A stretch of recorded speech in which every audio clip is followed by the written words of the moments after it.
O que vamos abordar agora é que eu sou talvez um fundador técnico, então sou alguém que constrói. Eu tento não entregar PRs com muita frequência esses dias, né, se minha equipe estiver aqui. Mas eu construo muito com as minhas mãos, na tecnologia, e o que isso significa é que temos construído assistentes. Temos usado nossas próprias ferramentas para construir assistentes e agentes dentro do nosso produto. Então vou passar um tempo falando sobre nossos desafios. Como construímos e realmente aprofundar um nível mais em como essas coisas funcionam. Então, nossa jornada, temos um assistente copiloto no produto e começamos, como muitas pessoas fazem, com essa janelinha ao lado. E eu acho que há uma grande oportunidade para um design de UX melhor desses assistentes e para a integração de UX no produto. Vamos mostrar algumas das mudanças que fizemos e como as integramos, mas isso tem sido realmente uma plataforma para nós entregarmos IA no produto. O que isso significa? Onde chegamos é que o assistente em si tem mais de 30 habilidades neste ponto. Vou mostrar alguns deles. Alguns deles são voltados para a criação de painéis e gráficos, alguns são voltados para depurar seus dados, alguns são voltados para buscar problemas nos seus dados. Então essas habilidades, elas são coisas que são como chamadas de função ou algo abaixo da superfície que nosso assistente pode fazer no produto. E a maneira como começamos muitas arquiteturas diferentes, eu diria que essa é uma abordagem realmente comum. Eu vejo equipe após equipe, após equipe, após equipe. E o que isso é? São duas, chamadas de LLM. Há uma chamada de roteador que está determinando qual intenção, qual habilidade aproveitar. É uma chamada de ferramenta. E há uma habilidade que pode incluir um LLM também. E a razão pela qual temos apenas duas é porque duas já é bastante para conectar. Você vai ver alguns deles, leva um tempinho. Mas o que fazemos é, a maioria dos assistentes que vejo em produtos se parece com isso. É meio que um roteador, determinando a intenção e uma certa quantidade de trabalho aqui embaixo. Então, o que isso significa é que cada caixa vermelha aqui tem um modelo de prompt associado a ela também, tipicamente. Agora, você pode ter um usuário no processo. Você vai ver, é isso que fazemos. Temos um usuário no processo do nosso assistente, onde voltamos para a interface do usuário após duas chamadas de LLM e obtemos mais dados. E então eu vou te mostrar em um segundo como isso parece na prática com uma demonstração. Mas essa é uma abordagem muito comum, que é um roteador, uma chamada de ferramenta, que pode incluir um LLM e então um usuário. O processo, então, este é um roteador de uma camada muito comum na arquitetura, onde nós explodimos e meio que onde chegamos ao longo do tempo, que acabamos com roteadores e chamadas de LLM. No nosso assistente, isso separou diferentes coisas e diferentes pontos de entrada na interface do usuário. Então, em um desses casos, estou entrando por um painel e estou criando um gráfico. Em outro caso, estou entrando por uma parte de busca e fazendo um pouco de pesquisa. Então, complexidade cresce ao longo do tempo, mas você ainda vê um padrão semelhante. Uma coisa de roteamento que está determinando qual habilidade aproveitar, talvez com base na minha localização na interface do usuário. E há uma habilidade que utiliza LLM, às vezes, na maioria das vezes, para fazer algo especial. Vou passar um tempo falando sobre a busca AI, que é bem divertida. Ele percorre os dados e ajuda você a analisá-los e depurá-los. Mas eu também vou fazer alguns gráficos e outras coisas para você. Nós também usamos nosso software todos os dias para construir este agente e assistente, que é uma ótima maneira de desenvolver software. Nós usamos nossas próprias ferramentas, construímos com nossas ferramentas. Muita coisa que você vai ver é que nossa plataforma meio que se integra entre produção e desenvolvimento. Eu acho que todas as plataformas que fazem o que fazemos têm que fazer isso. As evals e avaliações que usamos no desenvolvimento também usamos na produção. Vou pausar por um minuto. Quantas pessoas sabem o que é uma avaliação hoje em dia? Evals não significa algo na sala. Eu odeio compartilhar as mãos, certo? Bastante coisa hoje em dia. Bem, quando dizemos evals, geralmente nos referimos a LM. Como um juiz ou usando IA para ajudar a te avaliar seu sistema. Meio meta, mas isso que está acontecendo aqui. Estamos usando IA para avaliar IA. Você está anotando seus dados, está usando conjuntos de dados. Então, isso é meio que... Eu vou te mostrar um pouco de uma demonstração de como isso parece na prática. Então, me dê um segundo aqui.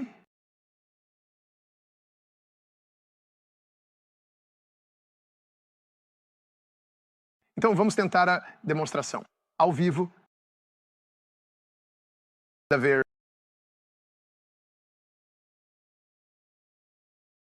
Você pode fazer a demonstração ao vivo? Certo, isso funcionou. Uau. Itaque. Então, primeiro, este é um exemplo de como o assistente se parece na nosso sistema. Cada um desses é um chat de ida e volta, onde há alguma entrada. Neste caso, está fazendo uma pergunta sobre um SDK. Está havendo alguma resposta aqui? Há algum sistema de recuperação potencial recuperando partes de documentos, talvez de um EVO? Quem vai falar aqui? Há alguma síntese no LLM na resposta? E o que estamos fazendo? Quer dizer, alguns desses serão centenas, profundos em chamadas. Uma única chamada, se você estiver usando um framework, pode ser centenas. Então, qual é o número? Primeiro, recomendamos rastrear seu agente ou assistente. Você tem um ponto de entrada, você tem algumas coisas que ele está fazendo. Neste caso, é uma chamada de LLM.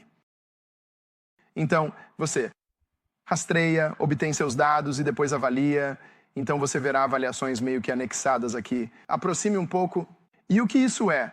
O que isso é essencialmente a IA avaliando. Pergunta e a resposta aqui.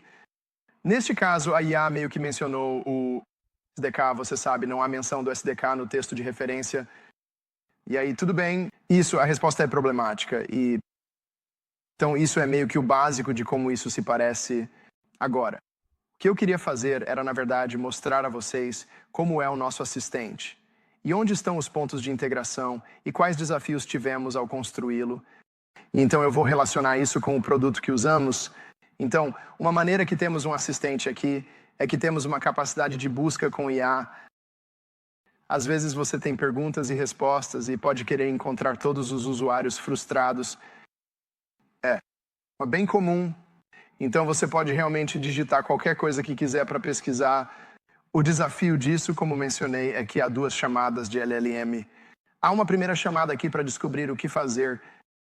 Há uma segunda que puxa todos os dados e então pesquisa neles. Neste caso, estou encontrando pessoas irritadas ou frustradas com nossa plataforma. Você pode construir filtros a partir disso. Então, a primeira é apenas a busca com IA, sendo capaz de pesquisar aqui seu sistema de certas maneiras. Mas eu posso fazer outra mágica. Então, não é busca. Decidimos que queríamos, as pessoas podem querer entender o tipo de pergunta. Então, eu posso querer fazer análises antes de filtrar. Então, o que eu mostrei a vocês foi uma busca e um filtro. Eu posso fazer coisas como, quais são as principais? Você sabe, as principais perguntas que estão sendo feitas. Então, eu posso fazer análises nos meus dados antes de filtrar. O que é uma habilidade diferente? Então, como um roteador está percebendo que minha pergunta não era sobre filtrar, e sim sobre análises. Minha pergunta é sobre as principais perguntas que estão sendo feitas pelos usuários. Então, ele meio que sabe quais colunas estão nos dados, qual é o dado de traces. Ele sabe o que pegar, busca e então analisa. Então, há as principais perguntas sobre SDKs ou certas métricas que estão sendo feitas. Então, você pode entrar por um determinado ponto e chamar diferentes habilidades. Com base no que você está tentando fazer, eu também posso fazer coisas como... Uma coisa comum aqui é que temos aquelas avaliações das quais estamos falando. Clientes. Você sabe, os clientes têm alucinações e avaliações em torno disso, e avaliações sobre a correção. Bem, eu posso querer saber quais são as principais razões para alucinações. Então, você pode usar isso para encontrar problemas e construir conjuntos de dados. E você pode escrever as coisas erradas como alucinações, e normalmente nós acertamos também. Então, há bastante coisa que você pode construir em cima de, você sabe, um ponto de entrada. Então, este é meio que um ponto de entrada que temos no sistema, com uma espécie de roteador em torno dele. E, neste caso, ele realmente encontrou alucinações, informações ausentes no texto de referência. Está usando essas explicações para descobrir, por que ele alucinou e te dando razões. Então, bem poderoso. Habilidades para criar filtros e fazer análises. Eu também posso pegar dados e construir conjuntos de dados para meus fluxos de trabalho de teste, o que eu faço bastante. Mas eu quero te dar alguns outros exemplos de onde o assistente realmente é utilizado. Há exemplos em painéis. Temos um assistente de painel que te ajuda a criar gráficos. Então, basicamente, se eu quiser criar um widget de série temporal ou algo assim, eu simplesmente, você sabe, crio uma série temporal para contagem de tokens de maneira eficaz e eficiente, de forma prática e intuitiva. Totally prompt. Eu posso fazer isso na hora, posso escolher os dados para analisar, e isso vai meio que criar gráficos. Vamos criar gráficos que se somam. Aqui está perguntando, não tenho certeza sobre a métrica que quero, então está meio que me fazendo algumas perguntas. Você pode fazer. Contagem total de tokens. Então, se você não acertar, ele pode te fazer perguntas e construir esse gráfico para você, o que é um bom paradigma de interação. Então, este ponto de entrada aqui e eu posso mostrar as coisas que foram criadas, posso adicioná-las ao painel de controle com um clique de botão e eu tenho o gráfico, seja lá o que for. Então, há muitos pontos de entrada diferentes e coisas que você pode fazer. Eu posso fazer buscas, nós também fazemos evals. Então, Gemini, por exemplo, funciona à medida que os dados são ingeridos, há essas avaliações que rodam em cima dos dados à medida que eles entram na plataforma. Então, temos o copiloto e nosso assistente que te ajuda a escrever esses templates, onde o Gemini, como um modelo do Vertex, está rodando nos seus dados e fazendo uma análise, verificando se está alucinado ou correto. Então, há pontos de integração aqui onde ajudamos você a escrever templates de maneira eficaz para uma avaliação. Então, deixa eu editar isso e vamos criar um template para você criar uma avaliação para detectar, talvez, usuários irritados. Você poderia fazer isso de maneira eficaz e eficiente para usuários frustrados. Então, resumindo, nós encontramos uma maneira diferente. Quero dizer, enquanto você pensa em construir assistentes e construindo, então isso meio que reescreveu o template aqui, eu posso salvá-lo. Você sabe, a assistência e os agentes são uma plataforma para poder entregar IA nos seus produtos. E esses assistentes vão ser incorporados em plataforma SaaS usando dados. No nosso caso, estamos construindo um assistente para te ajudar a construir IA. Estamos usando nossas próprias ferramentas para fazer isso. Mas toda plataforma SaaS que existe vai estar entregando um assistente para cada trabalho de colarinho branco no EUA para ajudar eles com o dia a dia. E vocês provavelmente estão construindo muitos desses. E a ideia é que você pode integrar isso. Você pode usar esse conceito de roteadores de LM e chamadas escolares para fazer funcionar. Espero que isso te dê uma ideia um pouco sobre nossa plataforma, um pouco sobre como ela funciona, um pouco sobre como é um assistente. E eu tenho tempo para uma pergunta ou duas, se alguém quiser fazer uma pergunta.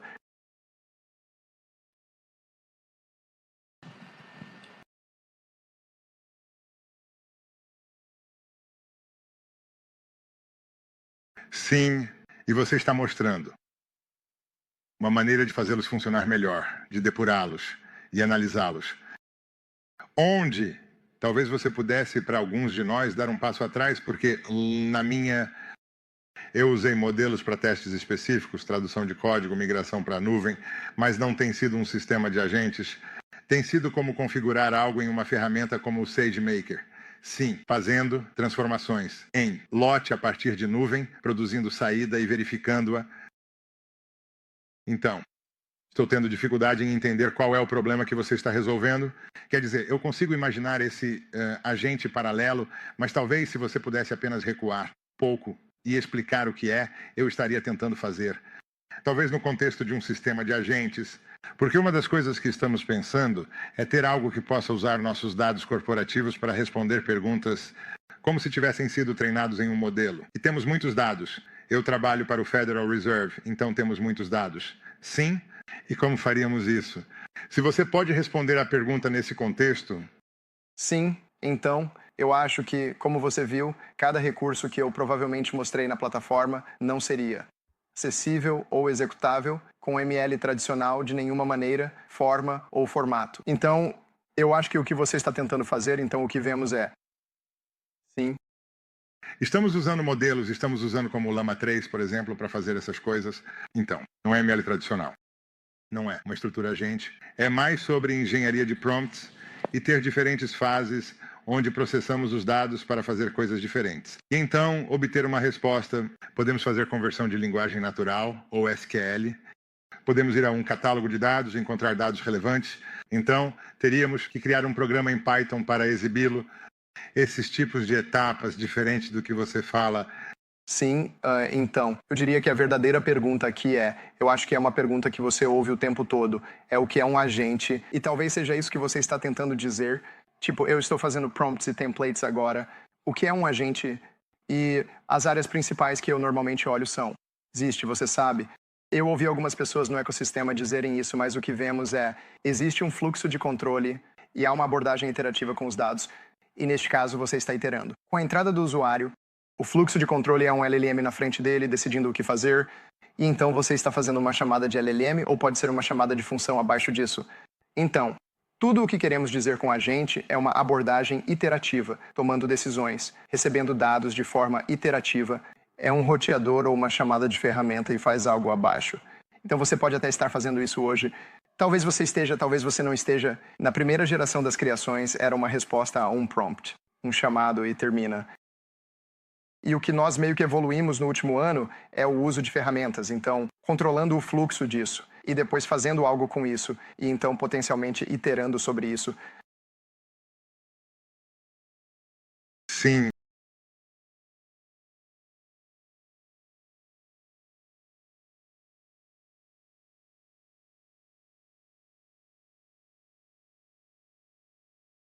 E são coisas que você não quer manter. Sim. E à medida que você vai passando pelas gerações, fazendo sua engenharia de prompts, você precisa gerenciar isso, porque senão você vai ficar sem buffer, certo? Isso é fundamental. Na maioria dos sistemas é a chamada de ferramentas. Você faz chamadas de ferramentas e especialização. Prompts abaixo disso e chamadas, controle de fluxo e iteratividade. Laços em cima do seu sistema. Se você está apenas com prompts e respostas, eu diria que é provavelmente mais da tradição. Você provavelmente é a primeira geração de sistemas aqui. Eu quero dar mais uma oportunidade para alguém aqui. Desculpe, é atrasado. Mais pergunta. Então, com o que você estava mostrando antes, parece que teria que haver uma integração muito profunda entre suas ferramentas e os sistemas subjacentes, seja nas chamadas de modelo, nas ferramentas, nas chamadas para o EVH e assim por diante.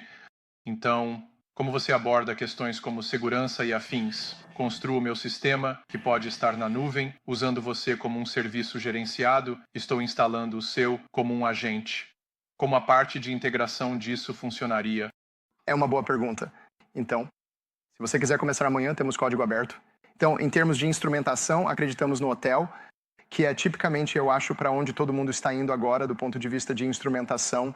Você pode começar com o nosso código aberto. À medida que você escala a empresa, a maioria das empresas no meu setor tem algo que é implantado no seu software. Então, dentro do seu VPC...